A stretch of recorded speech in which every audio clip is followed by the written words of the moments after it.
of Music series Inside the Concert. I'm Naomi Lewin, host of the weekly radio feature and podcast Classics for Kids, and former afternoon host on WQXR.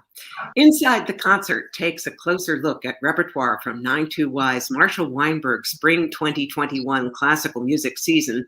The final performer of that season is pianist Stewart Goodyear, who will be on stage at 9-2Y's Kaufman Hall Wednesday, May 26th at 7:30 p.m. Eastern. You can attend that concert in person. I've been to 2 concerts at 9-2Y this month, and I can tell you that it is wonderful to be in a hall listening to live music. Stewart's concert will also be streamed live and will stay online until June 2nd. There is a link for tickets in person or online at 92y.org. So last week, I passed a little girl in a stroller who must have been about 3, and she was singing, "Happy birthday to you." And I thought, oh, how cute. I wonder whose birthday it is. Happy birthday to you. Maybe it's her birthday. You look like a monkey. Oh, so that's where we're going with this. And then she stopped before the last line. As a musician, I could not leave that unresolved.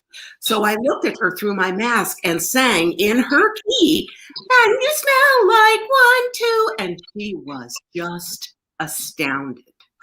Now, if I had wanted to make an impression like that on Stewart Goodyear when he was 3, I would have had to sing something like the final doodly-doodly-doodly-doodly-doodly-doo of the Pathétique Sonata, because Stewart was 3 when he fell in love with the Beethoven piano sonatas, all 32 of them. Stewart likes to play all 32 in order in what he calls a sonatathon, which takes about 10 or 11 hours, but his 9-2Y concert is only about 1 hour long. So he has chosen 3 sonatas for that, numbers 15, 25, and 32, or for those of you with an Opus scorecard, that is 28, 79, and 111. Tonight, Stewart will show us around those 3 sonatas. He'll play some examples and he will answer your questions. So please put those questions into chat, either on your viewing page or the YouTube page. Stewart, welcome to Inside the Concert. Such a pleasure to be a part of this. Now, at the Passover Seder, we ask, why is this night different from all other nights? The question tonight is, why are Beethoven piano sonatas different from all other piano sonatas? Or rather, maybe, what was the piano sonata like before Beethoven got his hands on it? Of course. Well, we go from Scarlatti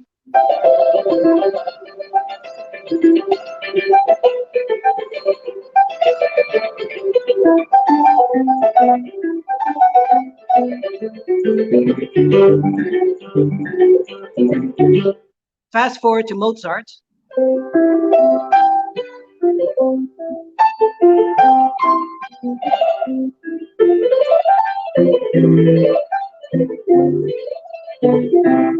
Fast forward to Beethoven.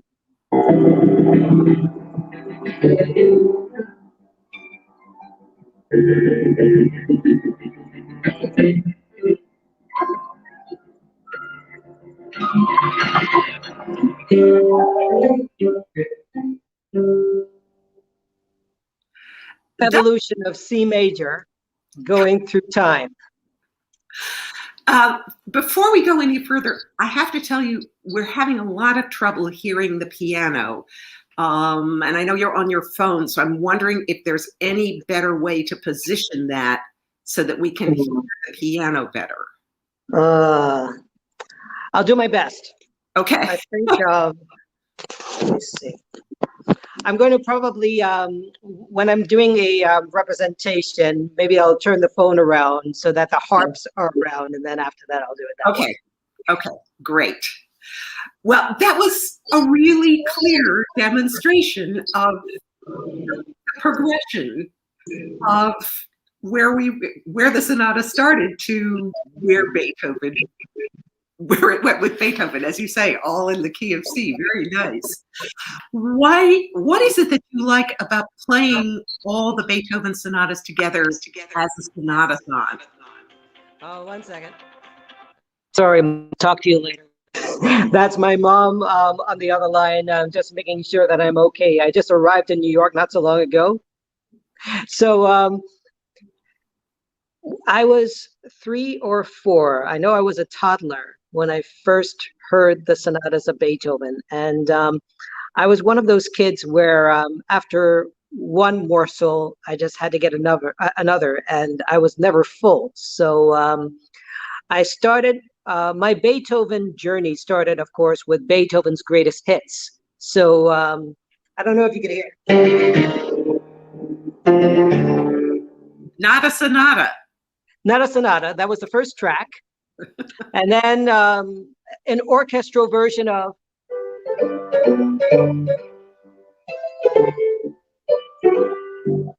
to an orchestral, not great orchestral version, or already makes you cringe, but imagine an orchestral version of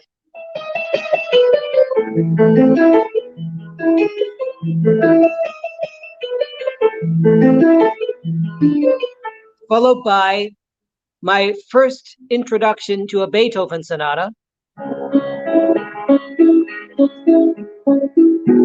to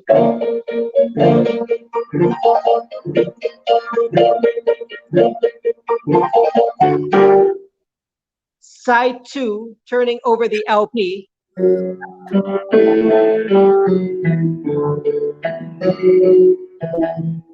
So already that was my introduction to Beethoven, and imagine an introduction to greatest hits after hearing another LP of Bob Dylan's greatest hits just not so long ago.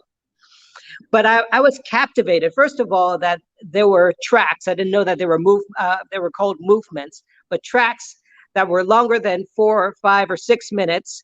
And there was such a freedom of expression. And I feel like there was a freedom of reception from the listener's standpoint that I thought, you know what, I need to get into this composer. I am intrigued and I want to know more.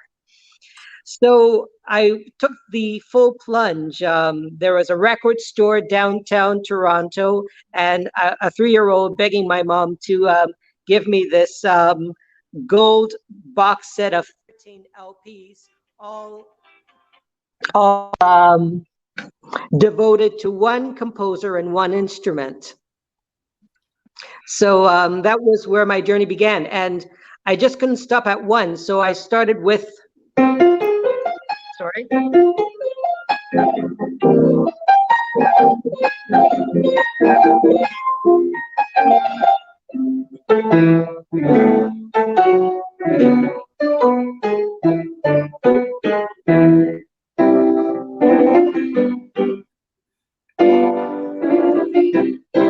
And the more I heard all of these sonatas in chronological order, somehow my mind was telling me, it was just seamless listening entertainment for me. So from that sonata to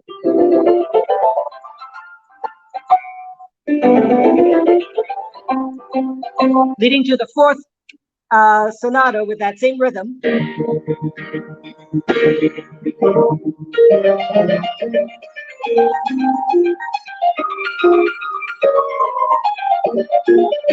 To the same key signature. Okay. Wait, whoa.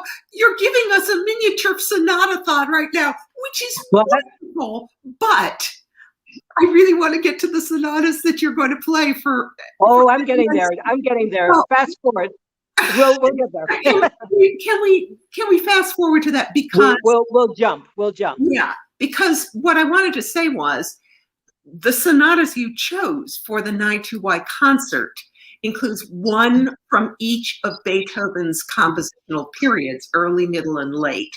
Yes. And so I wanted to talk about those sonatas and also talk about the periods and how Beethoven's music changed over those years, as well as what was going on in his life. Because just to say, early period, middle period, it's really interesting, I think, to know what was going on in his life. So early Beethoven, sort of in 25 or maybe 50 years or less.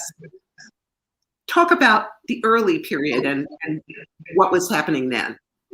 I felt like this was this was Vienna's introduction to Beethoven's innovation. And from every sonata, you find Beethoven always challenging expectations and traditions. And so this was 1802, which was now the start of Beethoven's celebrity in Vienna. Right. Well, before that, even, he had moved to Vienna from Bonn, and he was a hotshot young pianist. He was almost a hotshot young pianist. He had to prove himself with improvisation. So he was always challenging counts to stand up for him, and every time he was always demolishing them. So it's almost two bulls in the ring, and only one left standing. And Beethoven showed absolutely no mercy. And the year before he wrote this sonata, he had put on a concert with the premiere of his first symphony, his septet, and one of his piano concertos. By 1801, when he writes this piece, he's a hot ticket. He's a hot ticket. So let's talk about the piece, which I call Sonata 15, because I gotta say, I'm numerically challenged, and for some reason, opus numbers don't compute to me. I'm like you, I like them in order. So this is his sonata number 15. Yes. Which is known as the Pastorale, a name he did not give it.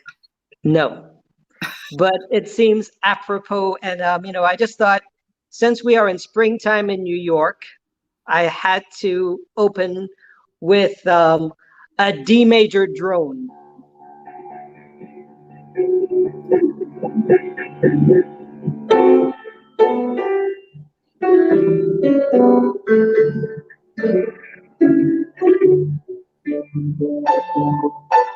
And I always feel like I'm walking around Central Park, and somehow I didn't hear the Rhapsody in Blue. I'd never heard Copland. I never heard Stop Spreading the News. Always around springtime, I heard that sonata. So this was just like a little hello, New York. I'm so happy to be here. That's really great. I have to say, again, we have a lot of trouble hearing the piano. So okay. I don't know if there's anything you can do, but it's difficult to. I'll play with one hand and So that drone that you mentioned, some people think that that's kind of a pastoral element evoking bagpipes. Is that what you think? Not necessarily bagpipes, but definitely there's a pedal there, and it keeps and there's a current that goes on, and I think with that insistent note, it draws the listeners in more and more and more, seeing where that D is going to take each listener. And so after the drone, there is a beautiful melody that we didn't quite hear because of the situation. One second.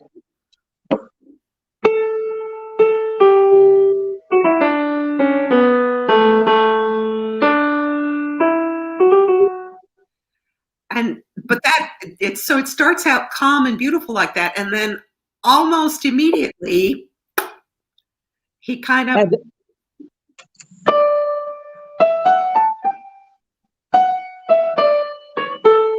playing with syncopation. So we're already in the swing, and slowly there's that development. And he doesn't keep this melody going the whole thing. He breaks it down into bits, right?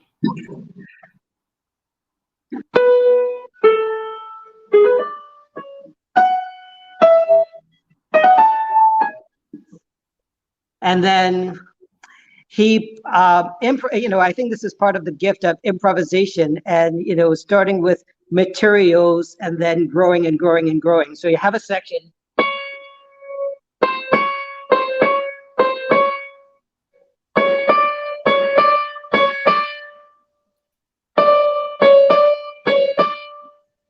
And no, ladies and gentlemen, this is not the Jaws theme.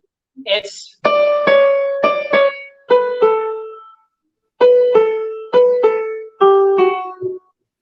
and then there are so many instances like that, or taking the theme of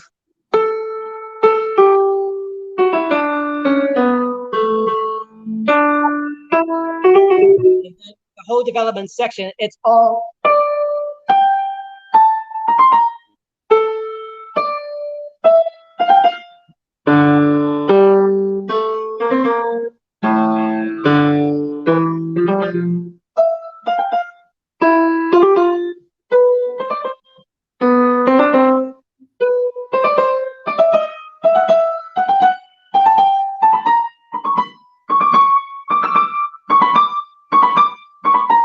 and then it grows and grows and grows, where both hands are doing the ba da da ba da da, but they're not coordinated. So there's that syncopation that goes on. So you have that oompa, oompa, oompa, oompa that goes around. And in a way, this is kind of a blessing that I can play with two hands. Otherwise, I'm going to be giving too much away. But I'm hoping that the trailer is just as riveting. Well, actually, I think it might be better if you went back to playing with two hands, because I feel like we're not getting all the wonderfulness. Anyway, I wanted to ask. This is a piece that it's in 4 movements, and it goes from D major to D minor to D major to D major, but also the time signatures change.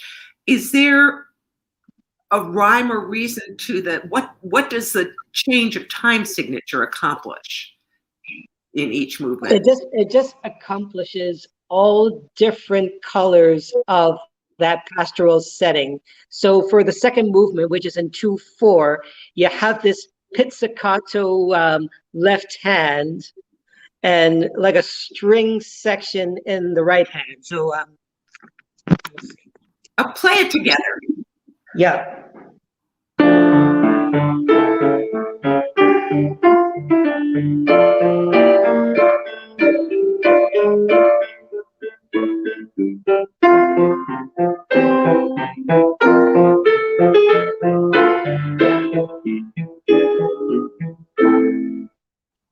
Can you guys hear me okay? Yes. Perfect. And you have even little birds tweeting in the section. So you have a little almost brass fanfare and a little humorous bird.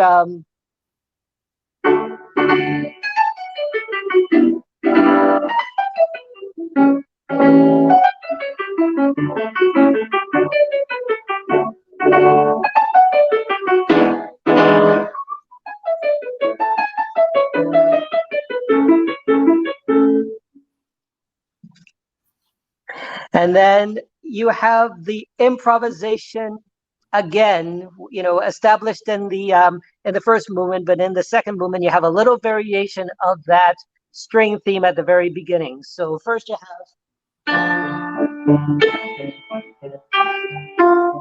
which develops to,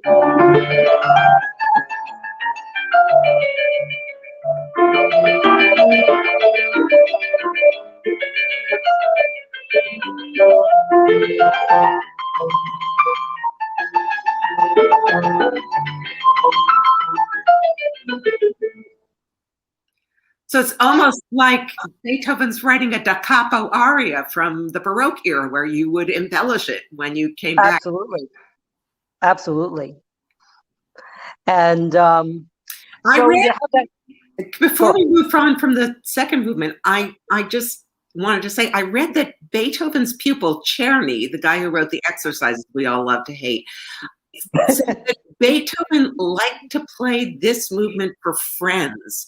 Do you have any idea why that might have been? Is there a reason why you would want to play this movement for friends? You mean the second movement? Yeah, the second movement. I guess if one was going to tell somebody how to do exercises like scales,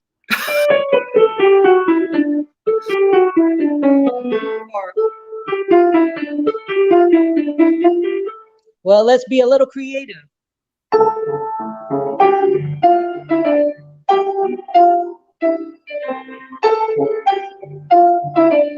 Or even a downward scale, like in the beginning of the sonata, the first movement.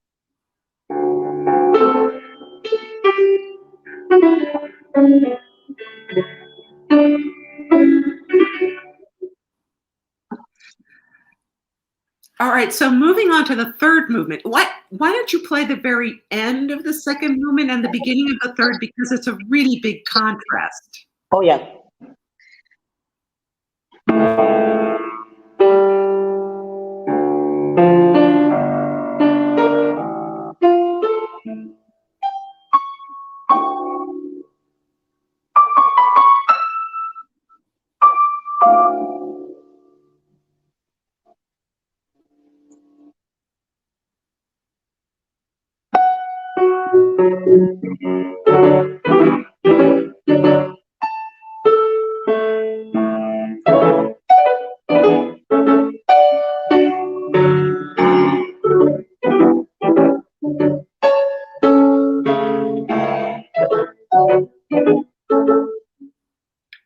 So what's going on there? I think it's taking after what happened in the second movement and just making a jocular poking fun of. So you have that.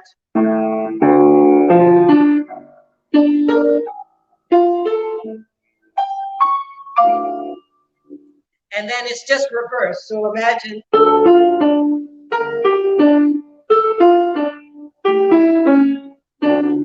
But in a major key and a little bit more glib.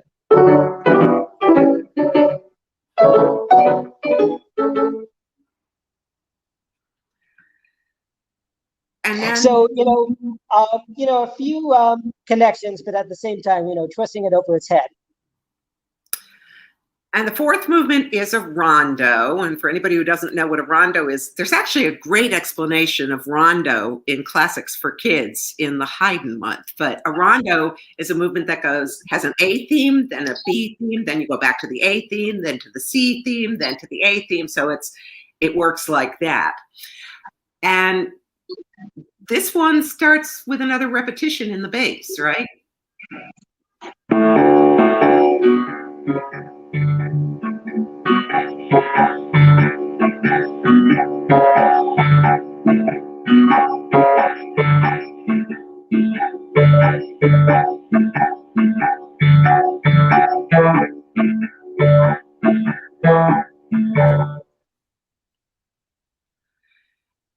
And then adding the right hand to that.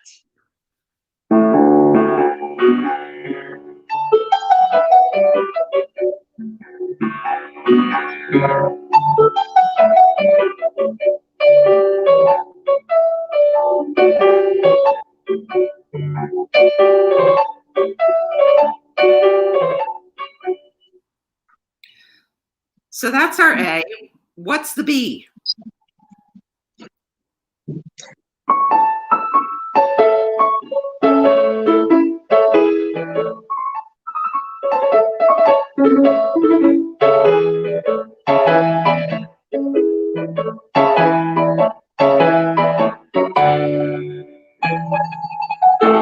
So you have those themes, but you also have in between that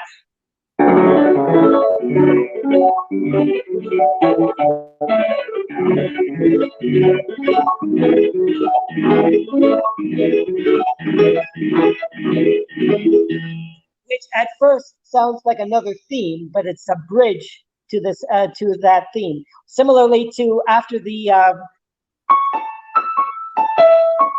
you have that real folk dance element. So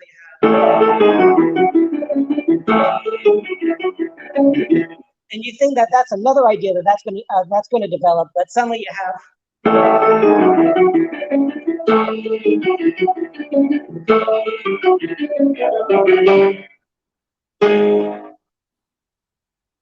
Which I think is very rude of Beethoven, because You're thinking, what's going to happen? Is it going to be?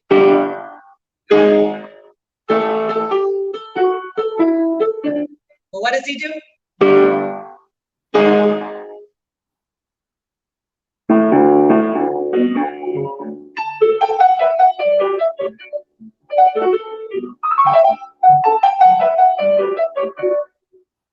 As if nothing happened. It's like, what? It wasn't me. And then for the C section, Beethoven kind of goes all J.S. Bach on us. Yes.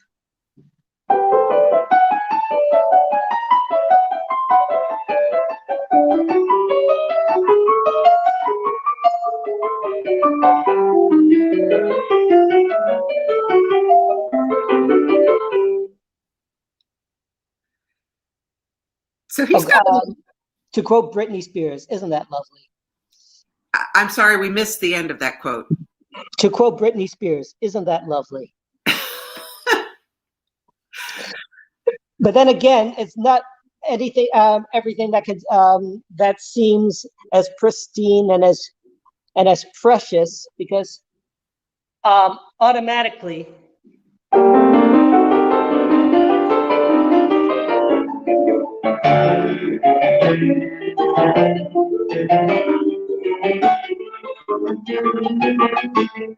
From that.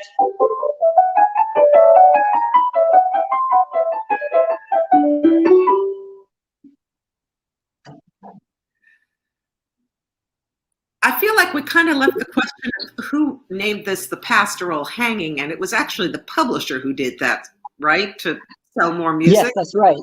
Yes. Is there anything else you'd like to say about this one before we move on? Oh, you'll have to stop me, because just like with the Sonatathon, I could keep going and going and going. So so it's up to you. I could definitely keep on going with this. Well, I think we're going to have to move on, because otherwise we won't get to the other two. That's right.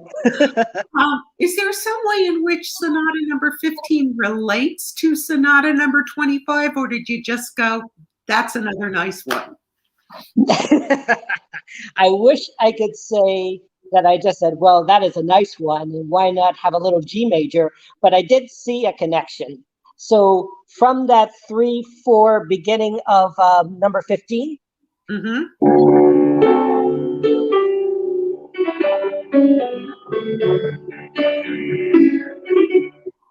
now you have another 3/4 waltz.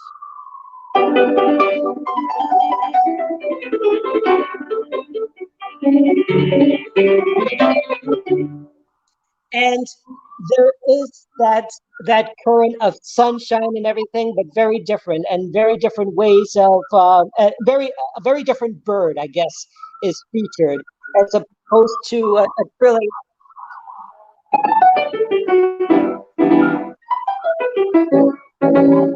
Since we're getting into concise territory, is that a siren I'm hearing? Yes, I'm sorry. I apologize. No worries. I live in a place where there are many sirens. No worries. Yep. I remember that of New York. So yeah. Now, so we have concise bird calls. So hence the cuckoo. Before we get to the cuckoo, can we just talk about the fact that this is in the middle period, and we want to say a little bit about his middle period. He was 30 years old when he wrote the last sonata, and by now he is 38 when he writes this one, and yes, a heck of a lot has happened in his life in between. Absolutely.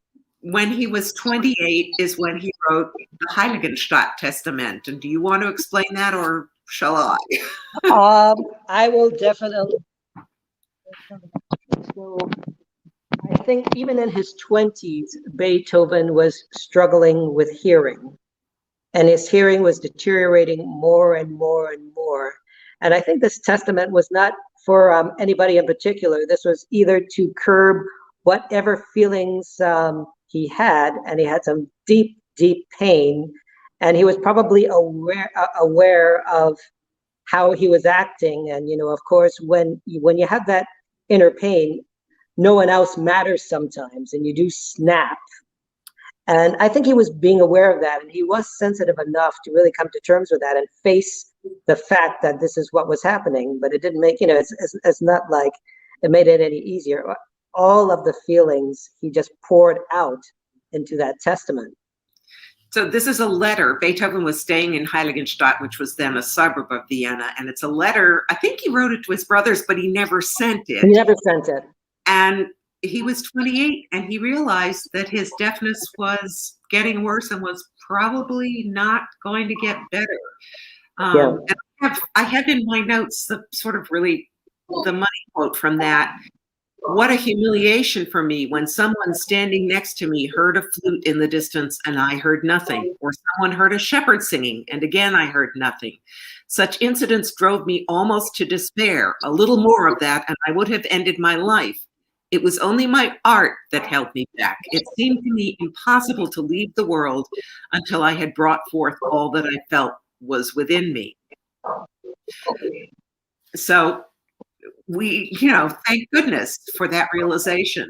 And the other thing that was going on at the point at which Beethoven wrote this particular sonata is that Napoleon was about to invade Vienna. So there was a lot going on in his life. A lot of slaps in the face, that's for sure. By this time, he's written a lot of big stuff, though. He's got way more than his first symphony under his belt. The Eroica he did, I think, 4 years previously to the Opus 79, and I think his 4-hour concert, right, with the fifth and sixth symphony, the choral fantasy, and just another, explosion of creativity at that one concert. Yeah. Also behind him at this point, the Waldstein and Tempest sonata. That's right. Yeah. And so now there's this little bitty one, this quickie. What? Hey. Well, the previous sonata, the number 15, takes about 25 minutes to play, and this one lasts what? Around like 9. So it is a quickie. Yeah, it's a quickie. Why do you think he threw in this quickie at this point? I think he thought, why not? Because, just previously he had Opus 78, which was maybe one minute longer. And I think he was always wanting to not limit himself with how long a sonata could be or how short a sonata could be. And also challenging the idea that a short sonata is automatically a sonatine. I think Opus 79, I don't know if this was Beethoven's idea, but I found it interesting that they call it a sonatine, although the sonata is not that easy. Right, because it's also apparently referred to as a sonata facile, an easy sonata, which was also attached to the one that you alluded to by Mozart, right? Right. The one that you just that you just right. expressed. Also not easy, even though it's called easy. Right. All right, now I'll let you get to the cuckoo. Show us the cuckoo as we go through this. And also, there's a German already mentioned that it starts off with a dance, which was in the style of what they thought was a German folk dance then. Do you want me to play the cuckoo or just that flowing of the dance so far? Whatever you want. Well, let's do both. Okay.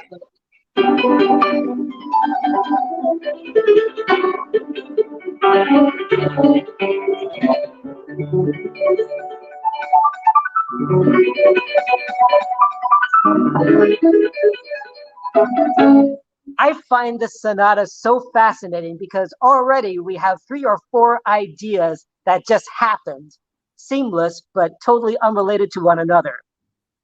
So you have that.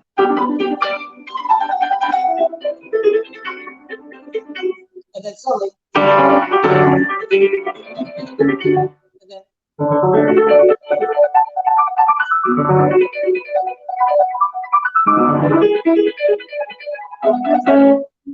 to me, it's like Small and Mighty, because he's packing in the punches just in the span of maybe 3 minutes or so. And there's some really fancy crossed hands work in this movement. Why does he do that? And how hard is that to play? I don't know why Beethoven did that, but he did it because he did it. Good. I think it was, but it's interesting when I going back to the Sonatathon, it is very theatrical to see the left hand cross over very, very quickly. And it's that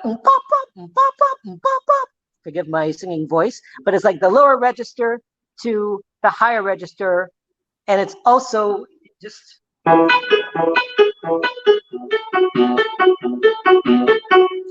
that's all the left hand. And then you have the right hand just accompanying.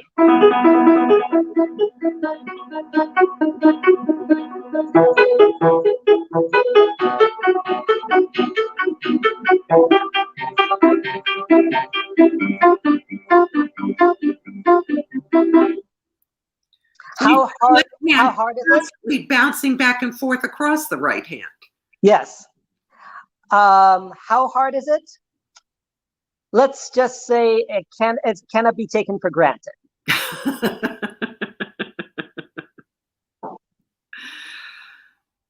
And now the tune also, I think, is really interesting that it winds up in 4 different voices at the end of the movement.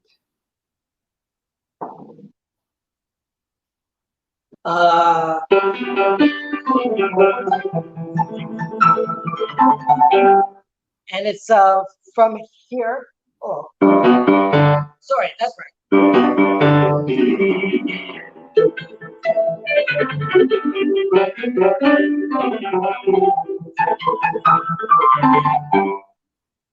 Yeah, the whole piano is being used for that theme.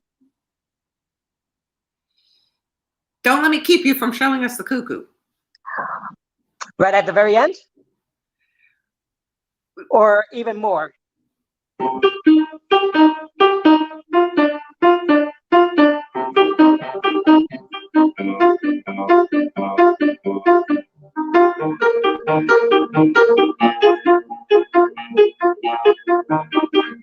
Or the very end, it's just incessant.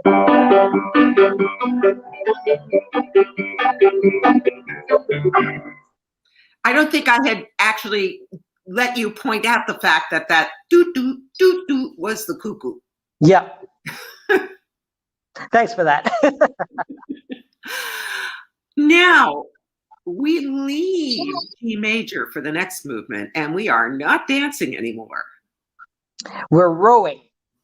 I don't know why, but I feel like it's almost like we're listening to a singing gondolier.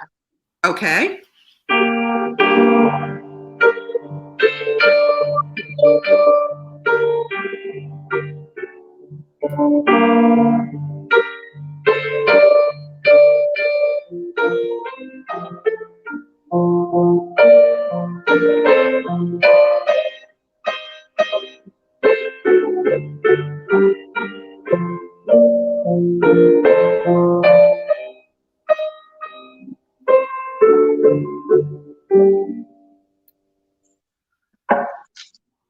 It really does sound like we're in a gondola. And then this outpouring operatic.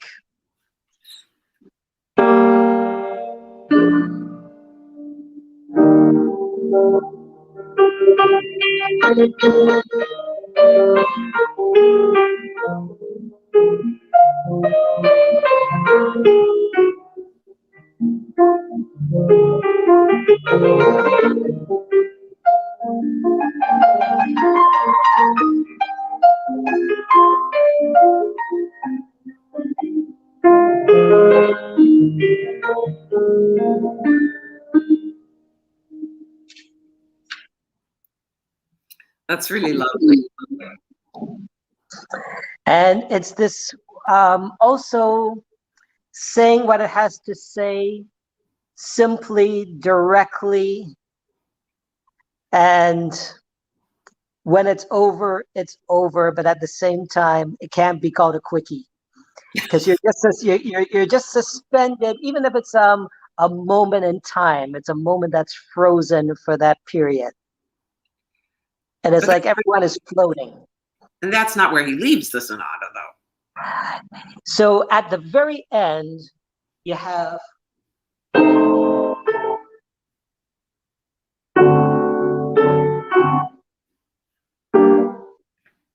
and I find the sonata, the movement that I'm going to play for you right now, has a little allusion to what happened from the end of the second movement to the third movement of the so-called Pastoral Symphony. So as you recall, you have this very expressive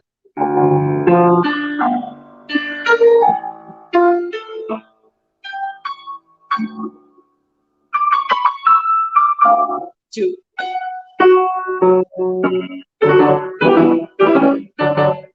1, 2, 3, 4, square, square, square, square.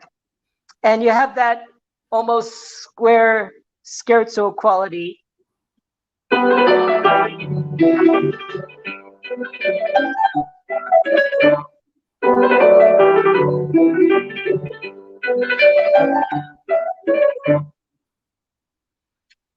And it's almost as if it's not a rude awakening, but it is an awakening. It's like, oh, okay, good morning. And then you have leading back to that section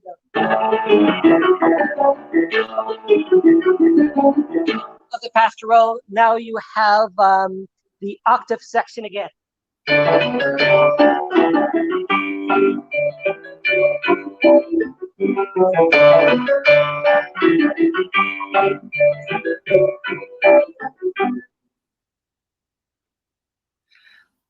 And we're in the folk dance again. That's great. All right, now we've got to move on to the late period. Yes. And by the time he wrote his final sonata, he was 51 years old, just had 5 more years that he was going to live. And he'd written more biggies by now. Not yet the 9th Symphony. He's got the 7th and 8th under his belt. And interestingly enough, he had also at this point invented the song cycle with An die ferne Geliebte. That's right. Also, he had written some not so biggies like Wellington's Victory. And yeah, the folk song arrangements that he pretty much probably did for the money. He did them very well because he was Beethoven. But by now, his hearing was so bad he was no longer performing in public, right? Right. And it's interesting because I was thinking, and there was a whole period of time when he didn't write things. He had bad health issues. He was fighting with his family over custody of his nephew Carl. So he has a lot of really rough stuff behind him. How does he turn that into what comes out of his late period? This was tough because, the Opus 111, I'm saying why it was tough. When it came to programming, ending the program on this note of Opus 111, first of all, it's not because it is the last sonata that it is my absolute favorite, but there is something that happens to me. And again, it's just like you're suspended and gravity does not matter. And it's almost as if you just don't want to let go of that feeling of, I don't know, it's a relief. It's a relief of all kinds of emotions. And it makes that very known. It's almost the shaking of the heavens at the very, very beginning. I'll play a little bit. So imagine we're coming, plus it's a very dramatic effect after.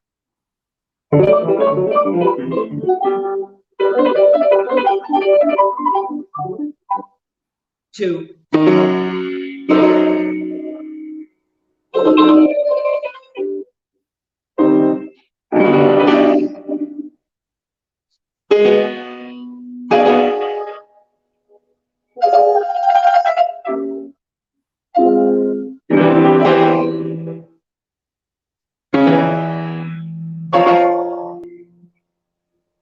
And you have this chromatic harmony.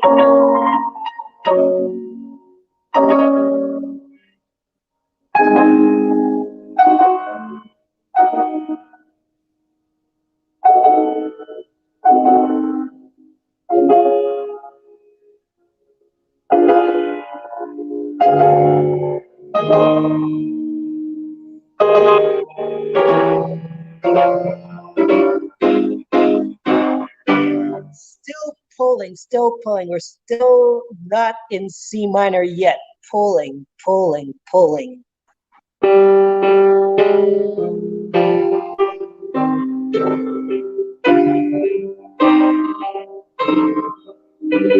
then the rumbling.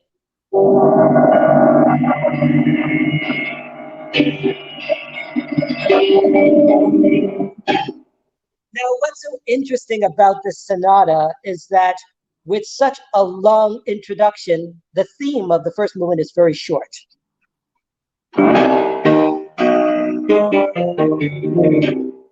That's the theme. But what Beethoven does with those two bars and how he stretches it out into such a dynamite movement is something to behold. And he pulls out all the stops. And it's almost as if what we heard before with the Bach in the Pastorale Symphony. Pastorale Sonata. To the Bach element in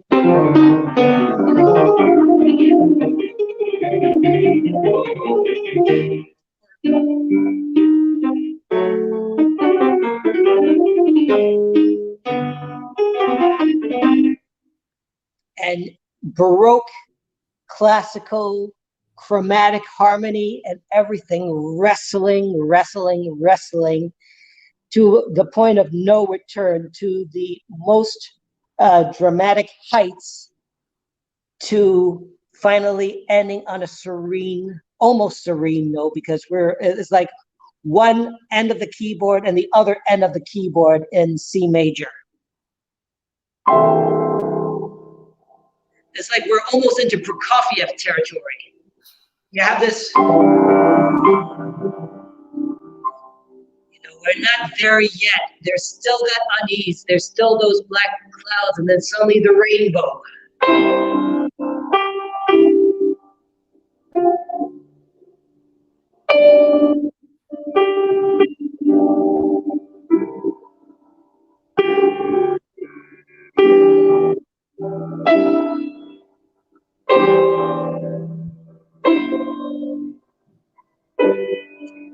Now, at the beginning of the conversation, I was going through the evolution of the sonata. So first I was playing Scarlatti.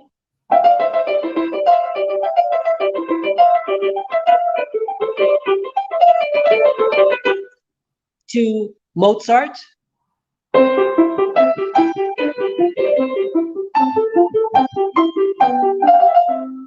All C major. And then at the beginning, I was also talking about all these different examples of 3/4 time, or, the groups of 1, 2, 3. From the Pastorale, 1, 2, 3, 1, 2, 3.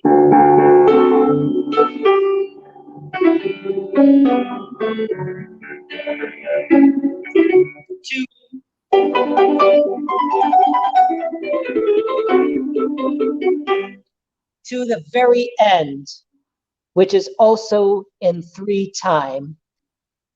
And it doesn't start as a downbeat, it's now an upbeat. 3, 1, 2. 3, 1, 2.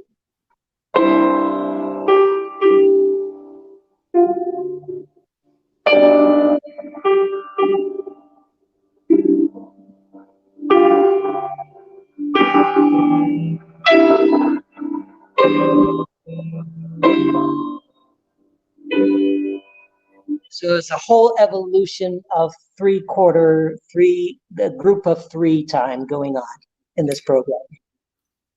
And the final movement of this sonata the key, the time signature changes several times, but he marks it lo stesso tempo, the same. Yes. So even though the time signature changes, what does that accomplish? It accomplishes a lot of intensity, and it grows. So from that 3, 1, 2 to the first variation.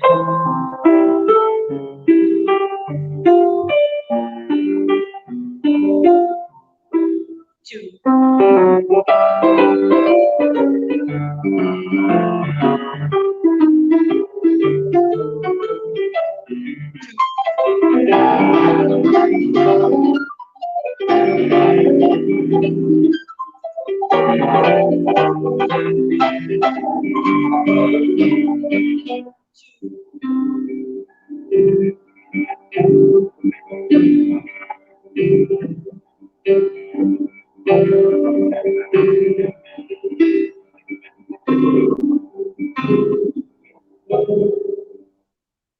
All the same tempo, but within that 3, 1, 2, it's an endless amount of possibilities. That's wonderful. I want to get to the question. We have a question from the audience. What a lovely idea to play the Pastorale to welcome spring in New York City. And this person wants to know how you feel after one of your sonatathons, and if you plan to do one in New York anytime soon. Well, to answer the second question, I hope so. To answer the first question, I'm so happy that it ends with the Opus 111, because it feels like we've taken this journey into Beethoven's life. And, we were there from a hopeful young chap, just creating a stand in the city of Vienna. You hear Beethoven, the virtuoso, you hear Beethoven, vulnerable, defiant, raging, in pain. But, going back to the Testament, you also hear that sense of a strong will, as if, no matter what, I am here, I am put on this earth. Whatever comes my way, I am going to believe in humanity. I'm going to believe in the love of every individual. And I am going to put all of that in, to me, sonata form, because I feel like these 32 sonatas are like the most intimate diary that Beethoven shared. And that was another reason why I felt like the Sonatathon was so important. Yes, we heard these various examples like the Holstein, the Appassionata, which show a certain side of Beethoven, but getting the full picture is like spending a day with a compelling personality and knowing just observing every layer. Of course, it's only one day, but you don't want to let go. And by the end of the evening, it was a day well spent, hopefully.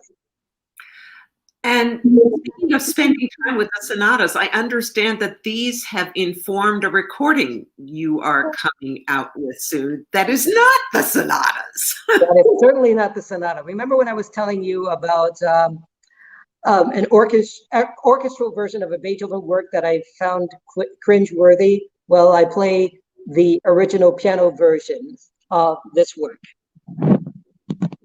And again, a piece that is in a group of 3.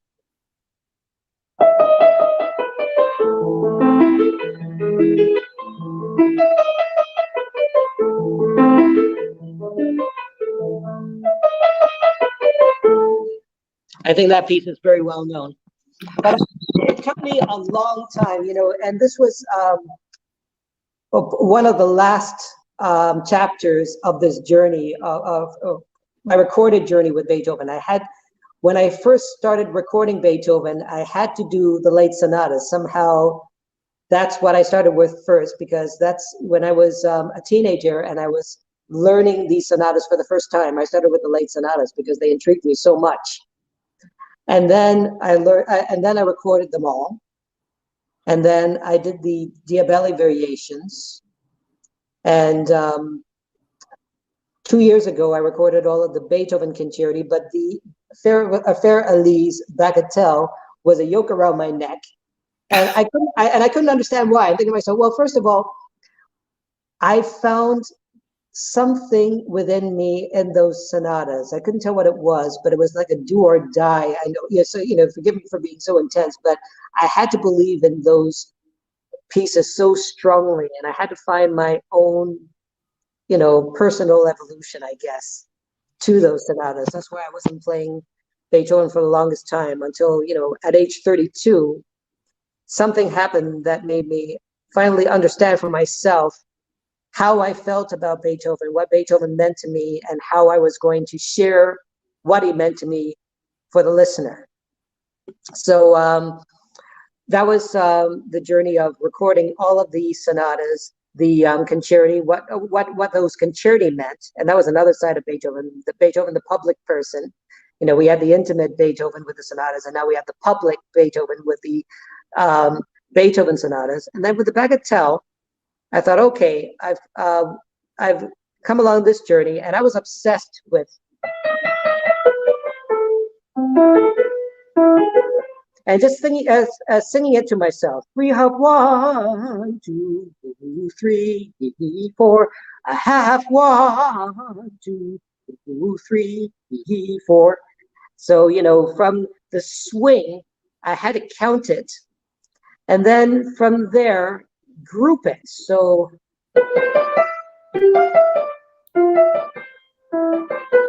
is it 1, 2, 3, 4, or is it 1, 2, 3, 1?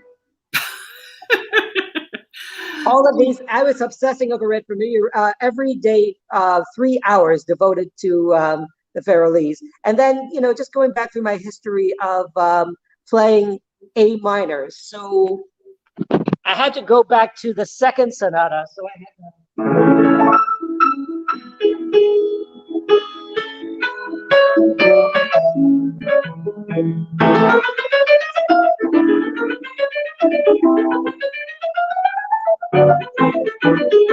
to what does F major mean to me?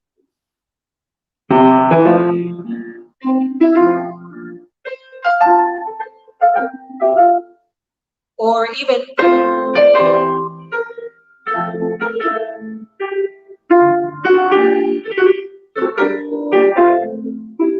and how I would relate that to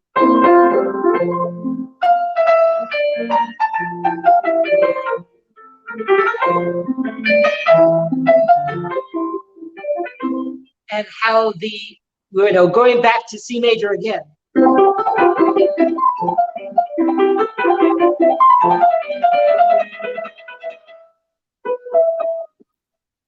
And then almost as if nothing happened, back to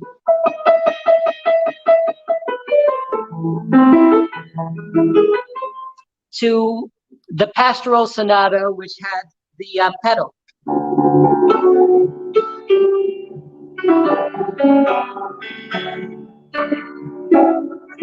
How do I feel of this incessant heartbeat when compared to